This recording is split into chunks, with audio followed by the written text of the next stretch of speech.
The date is June 22, 1944. On the Eastern Front, the Soviet Red Army has just unleashed Operation Bagration.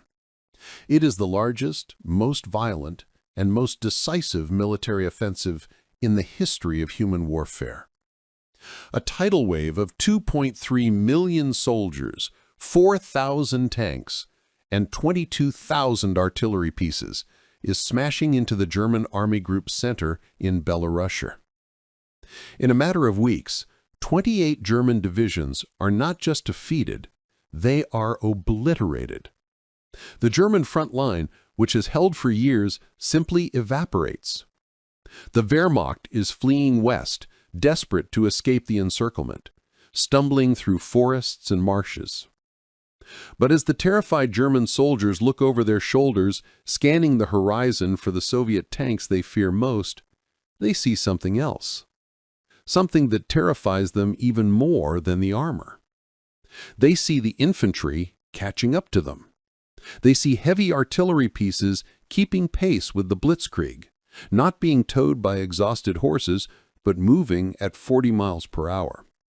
They see terrifying rocket launchers screaming down dirt roads, maneuvering through mud that would swallow a panzer whole. The German army is retreating on horses and foot, their logistics collapsing in the sticky Russian mud. The Soviet army is pursuing them on wheels. And if a German soldier stopped running long enough to look closely at the grill of the green truck bearing down on him, the truck carrying the Soviet infantry squad, the truck towing the anti-tank gun, or the truck mounting the screaming Stalin's organ rocket launcher, he would not see a Russian brand like Gaze or Zis.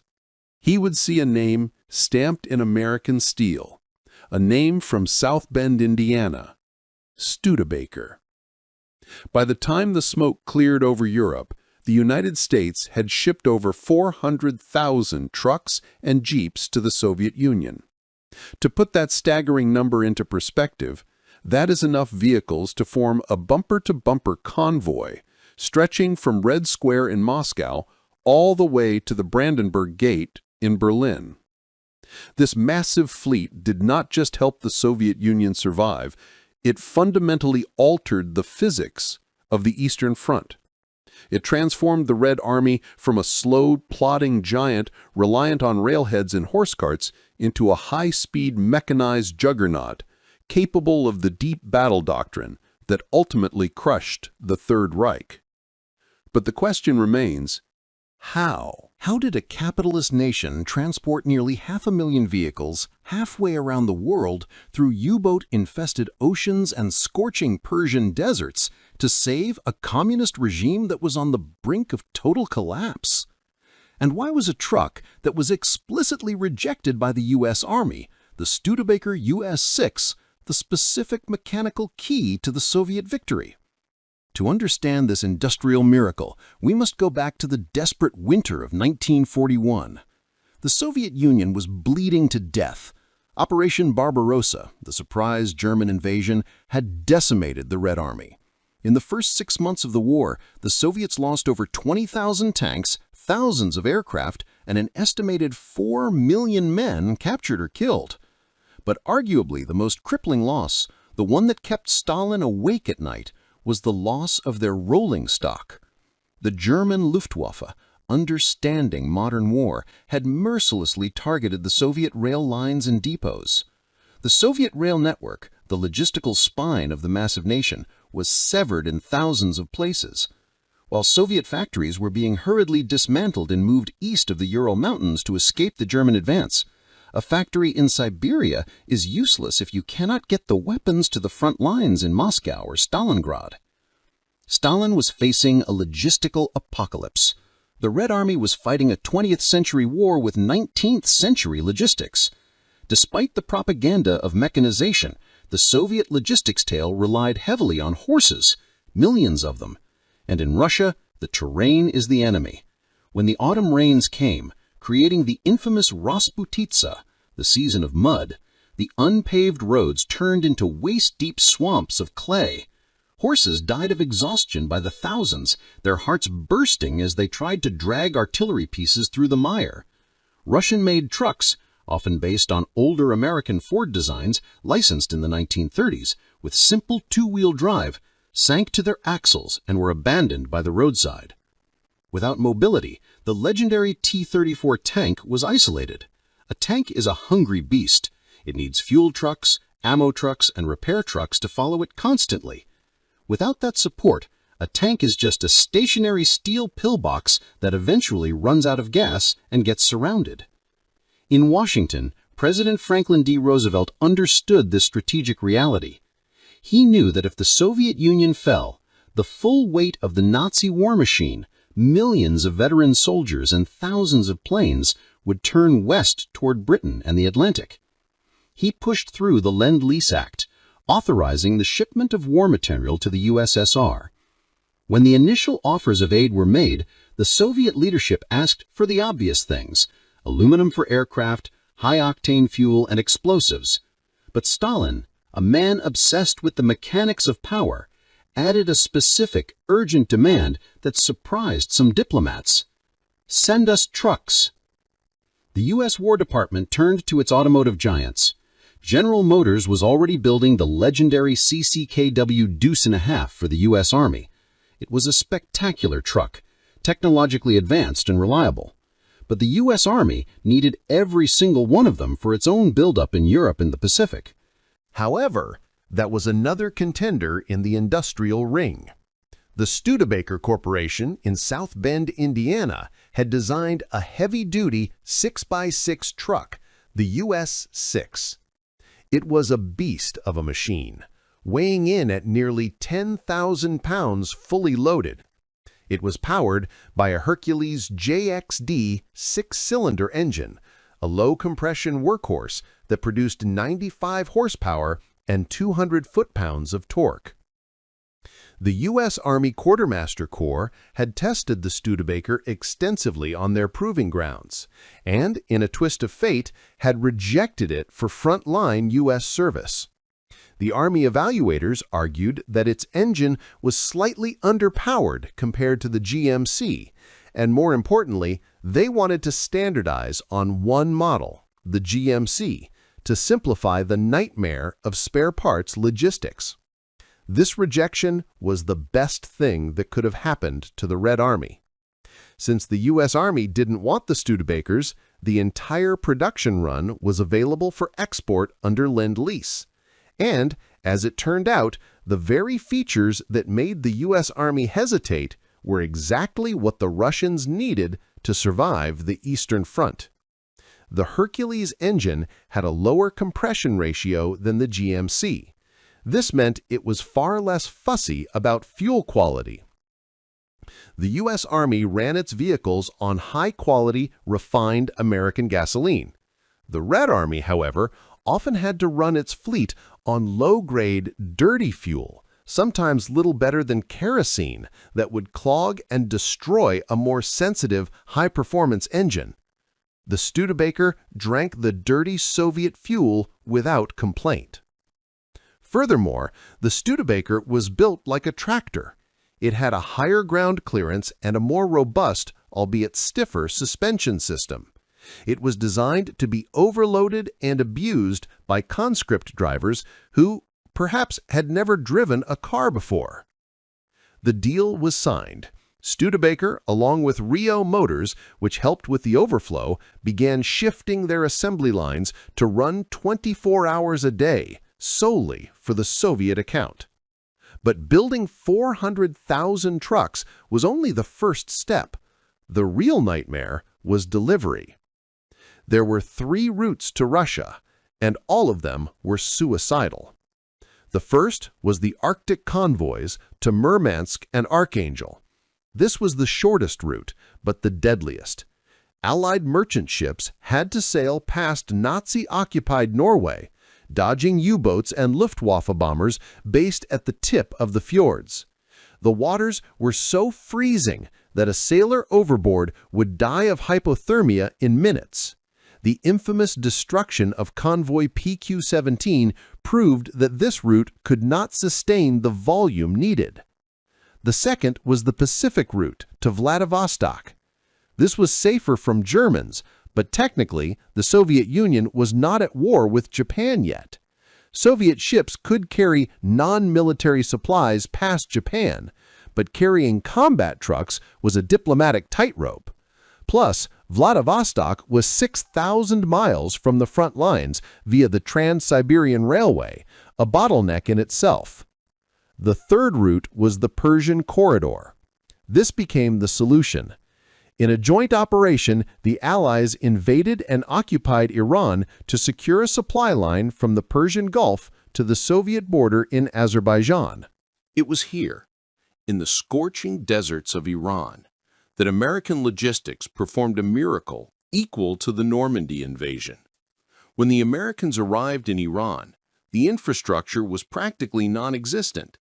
There were barely any ports and few paved roads, so the U.S. Army Corps of Engineers built them.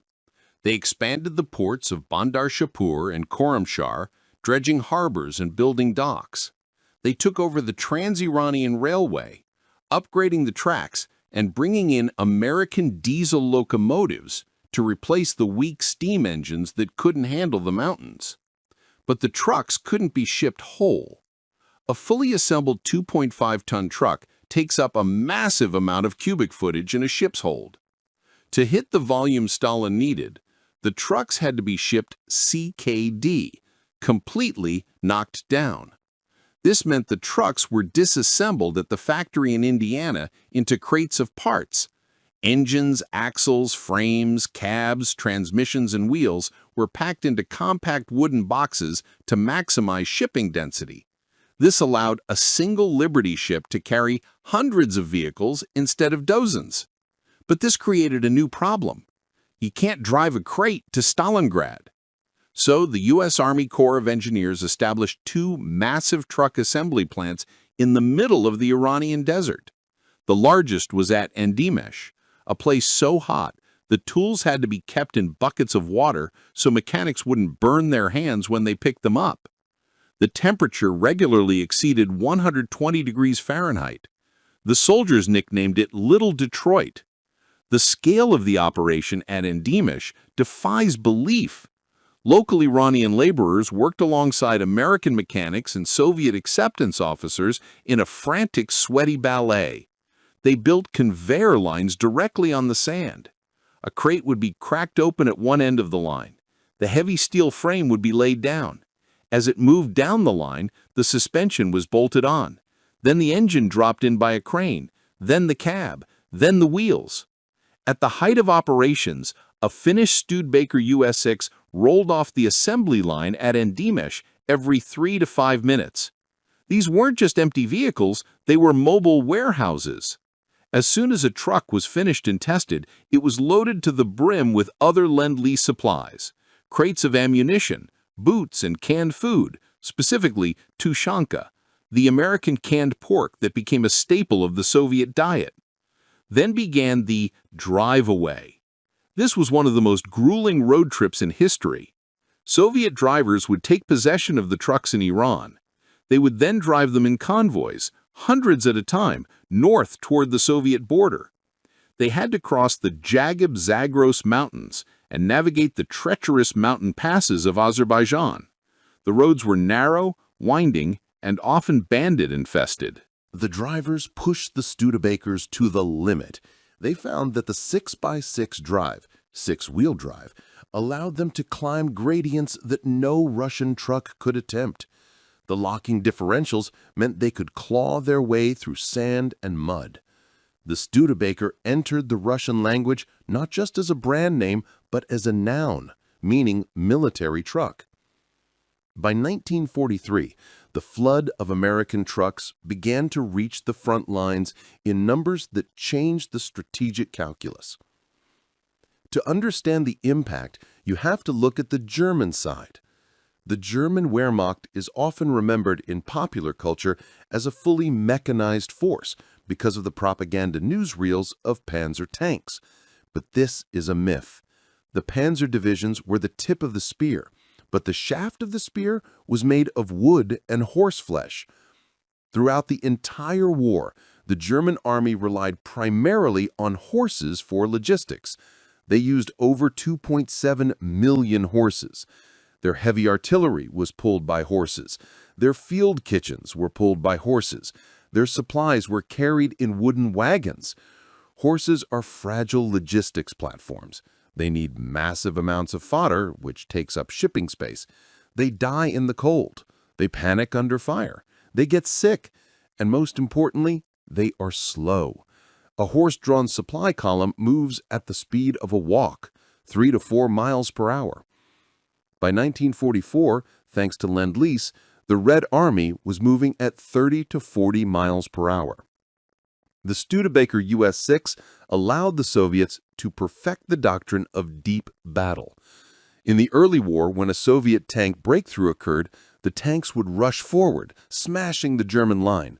But eventually the tanks would have to stop. They would run out of fuel or ammunition, and the horse-drawn supply wagons would be 50 miles behind in the mud. This pause gave the Germans time to regroup, dig in, and counterattack. With the Studebakers, there was no pause. When the T-34s punched a hole in the German line, the Studebakers followed right behind them, bumper to bumper. They carried the infantry to protect the tanks from German anti-tank teams. They towed the heavy artillery to blast the bunkers. They carried the fuel to keep the tanks moving.